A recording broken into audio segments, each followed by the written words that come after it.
ሰላም ቤተሰብ እንዴት ናችሁልኝ? በያላችሁበት ዓለም ዳርቻ ሰላማችሁ ይብዛ። በድጋሚ ተመልሼ መጥቻለሁኝ። እንግዲህ ሀይሚዬ ቀደም ሲል የሆነ ፎቶ ፖስት አድርጋ ነበረ። በጣም የሚያምር ፎቶ፣ በጣም ደስ የሚል ፎቶ እና በጣም ብዙ ሰዎች እየተቀባበሉት ይገኛሉ። ብሩኬ ሳይቀር ልብ ቅርጽ አድርጎ ፖስት አድርጎታልና ተመስገን ተመስገን ጌታዬ ተመስገን። ለምን ተመስገን እንዳልኩ እንግዲህ እናንተ ታውቃላችሁ፣ ላታውቁም ትችላላችሁ፣ ግን ደግሞ አልናገርም።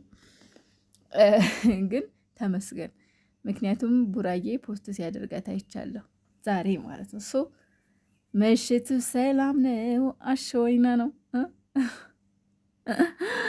እና ለማንኛውም ደስ ብሎኛል። ቡራ ብቻ ሳይሆን በጣም ብዙ ሰዎች እየተቀባበሉት ነው ኢንስታግራም ላይ የጓደኞቻቸው ማለት ነው። እና ሀብ ራሱ ፖስት አድርጓታል እና በጣም ነው ያማረችኝ ራሱ ፎቶ።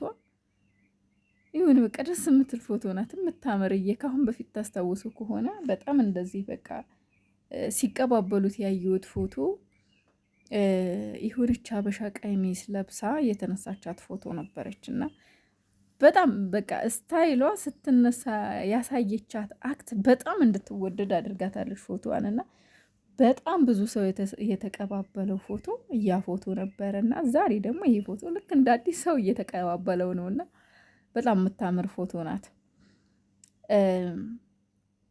እና ለምን ደስ ብሎኛል ምናምን ያልኩት ልንገራችሁ። ሀይሚዬ ፖስት እያደረገች ያለውን ነገር አይቼ የሆነ ስራ ሊጀምሩ ነው፣ በቃ ወደ ፕራንካቸው ሊመለሱ ነው። እኔ እኮ ስጋት ገደለኝ እግዚአብሔርን። በቃ ጭንቀት ታውቃላችሁ፣ እነሱ የሆነ ነገር በሆነ አጋጣሚ ተጠቅመው ነው ፕራንክ የሚደራረጉትና አሁን እንደ የፈራሁትም የተጠራጠርኩት ለመሰላችሁ፣ ለምሳሌ ሀይሚና ብሩኬ ተራርቀው ቆይተዋል እና በቃ ያችን ሰበብ አድርገው የሆነ ነገር ፕራንክ፣ ከባድ ፕራንክ ይዘው እንዳይመጡ የሚለው ውስጤ ውስጥ ተቀርጾብኛል። ሀይሚዬ ደግሞ እንደዚህ አይነት ቴክስቶች ምናምን ፖስት የምታደርገው የሆነ ነገር ስታስብ ነው እና ምላስብ አይሆን ብዬ በቃ ውስጤ እንትን ብሎብኝ ነበረ። ግን ሰላም ነው፣ ምክንያቱም ነገር የሆነች ነገር ቢያስቡ ብሩኬ ማለት እንደዚህ ፖስት ላይ ያደርግ ይችላል። እሱ የሆነ ነገር ትጀምረዋል ነገር የሚጀምረው ፕራንክ እውነት ለማስመሰል የሚጀምረው ከዚህ ስለሆነ ማለት ነው። ሌላው ደግሞ በጣም የገረመኝ ያሳዘነኝ ነገር አንዳንድ ልጆች አላችሁ በውስጥ እየመጣችሁ፣ በነገራችን ላይ ትላንትናም ላይቭ ላይ መታ አንዷ ተናግራኛለች እና እኔ ማለት እንደዚህ ሊያሰድበኝም ሊያስወቅሰኝም ምናልባት ያነጋገር ችግር የቃላት ግድፈት ሊኖር ይችላል። ሰው አይደለሁ መቼስ። በዛ ላይ ደግሞ የንግግር አለማወቅም ሊሆን ይችላል እንጂ ለክፋት ብዬ መብርሃን ምስክሬ ናት፣ ሀይሚን መብርሃን ምስክሬ ናት ብያችኋለሁ። ለተንኮል ሀይሚን ሰው እንዲናገራት ወይም ደግሞ እኔ ልንገራችሁ፣ ሀይሚን እኔ እንደ ትንሽ እህቴ ነው ማያት። ዝም ብላችሁ አታሽቃብጡ፣ ዝም ብላችሁ አለፍልፉ። እኛ ብቻ ነን በቃ እኛ ብቻ ነን እሷን የምንወዳት፣ እኛ ብቻ ነን የምንፈልጋት። አዎ ጥፋት ስታጠፋ ሀይሚዬ ይሄ ነገር ላንቺ አይመጥንም፣ ይሄ ነገር ላንቺ አይሆንም፣ ታይ አንቺ እየተሰደብሽ ነው። አንቺን እየተሰደብሽ ደግሞ እኛ ማየት አንችልም። ታይ ማለት ይሄ መጥፎ ነገር ከሆነ ኦኬ፣ ግን እስኪ ቪዲዮዬን እንዳለ ወርዳችሁ ይዩትና ሀይሚና ብሩኬን እኔ እነሱን ከማወደስ እነሱን ከማንገስ እነሱን ከመደገፍ ከመውደድ ውጭ መጥፎ ቃል የተናገርኩት አንድ ነገር የለም። ምንም ነገር በስማም። እኔ ሰው ሲናገራቸው ራሱ የሚከፋኝ ሰው ነኝ። በጣም ነው የሚከፋኝ እነሱን ሰው። እኔ እዛ ፎቶ ሰሞኑን ሀይሚ ፎቶ አሁን ስትሰሩት የነበረ ስራ ለምን እነዛን ሄዳችሁ እውነት እናንተ አቅም ካላችሁ ጎበዝ ከሆናችሁ ለምን እነዛን ሰዎች ሄዳችሁ እነሱ ላይ ለምን እርምጃ አትወስዱ? ለምን ታይ አትሉም? እዛ የሚሰድቧቸውን የሀይሚ ፎቶ ሰሞኑ ምን ሲደረግ ነበር? የት ነበራችሁ? ለምንድን ነው ማለት በሀይሚና በብሩክ ጉያ ተደብቃችሁ ለምንድን ነው ሰውን ወደ ኋላ እንዲቀር እንዲሸማቀቅ፣ በቃ ሞራል የሚነካ ነገር፣ ስድብ ነክ ነገር ለምንድን ነው የምትጽፉት? ለምንድን ነውስ በውስጥስ መታችሁ እንዲህ የምትሉኝ? እንጠላሻለን፣ እንደዚህ ታረጊያለሽ፣ እንደዚህ ትያል ምንድን ነው? እስኪ እንደው መጥፎ ነገር የተናገርኳትን ብቻ እስኪ አምጡልኝና ነገሩኝ፣ ወይም ደግሞ ጻፉልኝ እስኪ ኮሜንት ላይ እዚህ ቦታ ላይ እንደዚህ ብለሻል፣ ሀይሚና ብሩኬን ተናግረሻል በሉኝ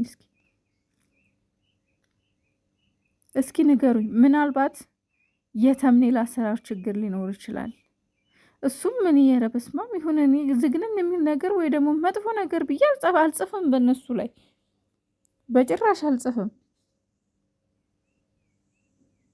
እና ምን አርጊ ነው የምትሉኝ? እረፉ፣ ተውኝ።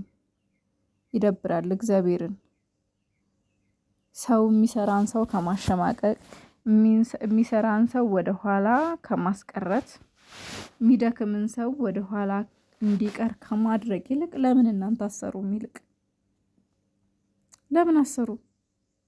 ከመቅናት የእውነት እናንተ ቅናት ነው እንጂ የእውነት ግን ለብሩኬና ለሀይሚ ያስባችሁ ነው። በዚህ ወይ እኔ ጋር ብቻ ሳይሆንም ሌላ ቦታም ቢሆን ሌላም ቦታ ሌላ ቤትም ቢሆን ሄዳችሁ ኮሜንት ስር መጥፎ ስድብ፣ መጥፎ ነገር መጻፍ ለምን አስፈለገ? ተቅማጥ ያስቀምጣል፣ እግዚአብሔርን ደም ያስቀምጣል። የሚጽፉት ኮሜንት የሚሳደቡት ስድብ እንዳይደብራችሁ እንዴ እናንተ እንዴ! እኛም እኮ ያልፍልናል ብለን ወደፊት ገና እንደዚህ ተሰድበን ተረግጠን እኮ ምናልባት ሰርተን እንሰራለን በሚለው እኮ ነው። ምን ችግር አለው? እኛ እህቶቻችሁ አይደለን እንዴ? የስደት እህቶቻችሁ የስደትን ነገር ታውቁታላችሁ። እኛ ከቴ ሰርተን እዚህ ጋር ባወራን ወይ በለፈለፍ ነው ነገር ከተለወጥንና ሰርተን ከተቀየርን ምን ችግር አለው? ብንተጋገዝ፣ ሰብስክራይብ ብታደርጉ ምን ችግር አለው? ከምትሳደቡ ውዶች፣ ከምታሸማቅቁ፣ እኛን የበታችነት ስሜት እንዲሰማን ከምታደርጉ ለምን አታበረታቱ ነው? እናንተስ ይልቅ ለምን ከፍታችሁ አሰሩ? ደግሞ በብዛት የኛው ናችሁ። የኛው የማዳም ቅመሞች የምትባሉት የኛው ማለት ነው። እርስ በርሳችን ለሰው የምንኖር ግን እኛ ለራሳችን የማናቅ ግን እርስ በርሳችን የምንባላ የማንተዛዘን እርስ በርሳችን የምንከፋፋ ግን በስማ እኔ ግን እንጃ ከዚህ በላይ መናገር አልችልም። ግን በጣም አንዳንዴ ውስጥ ስሜት የሚነካ ነገር አትናገሩ፣ ይደብራል የእውነት። ምን ችግር አለው? ይልቅ የሚከፍለው ዩቲዩብ ቢከፈል እንኳን ግን ምንም እኛ አሁን እዚህ ጋር ጥቅም ይጠቀማሉ ብላችሁ አስባችሁ ከሆነ ተሳስታችኋል። እኛ ገና ለገና ወደፊት ሰርተን እንለወጣለን።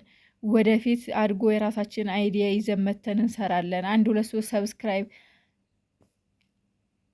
በቀን ለቅመን ምናልባት ወደፊት ካደገ እንለወጥበታለን፣ እንሰራበታለን እንደ ሌሎቹ ዩቲዩበሮች በሚለው ነው እንጂ እዚህ ጋር እኛ በለፈለፍ ነው ይከፈላችኋል ብላችሁ አስባችሁ ከሆነ አትሸወዱ። በሳንቲም ደረጃ ነው የሚቆጥረው ውዶች። ሌላ ቅናት ውስጥ አትግቡ። ላረጋጋችሁ፣ እውነት በሳንቲም ደረጃ ነው የሚቆጥረው። ስለዚህ ምንም የምናገኘው ጥቅም ስለሌለ በቅናት ተነሳስታችሁ የመጣችሁ አትሳደቡ። ከቻላችሁ ከፍታችሁ እናንተ ብሎ ወደፊት ስለሚጠቅማችሁ ስሩ። ካልቻላችሁ ደግሞ እኛን አትስደቡን። ወደኋላ እንድንቀር እንድንሸሽ አታድርጉ። እግዚአብሔርን አንዳንዴ በጣም ከባድ ነው። ግን ስማ ለምን እርስ በርሳችን እንደምንጠላል አላቅም።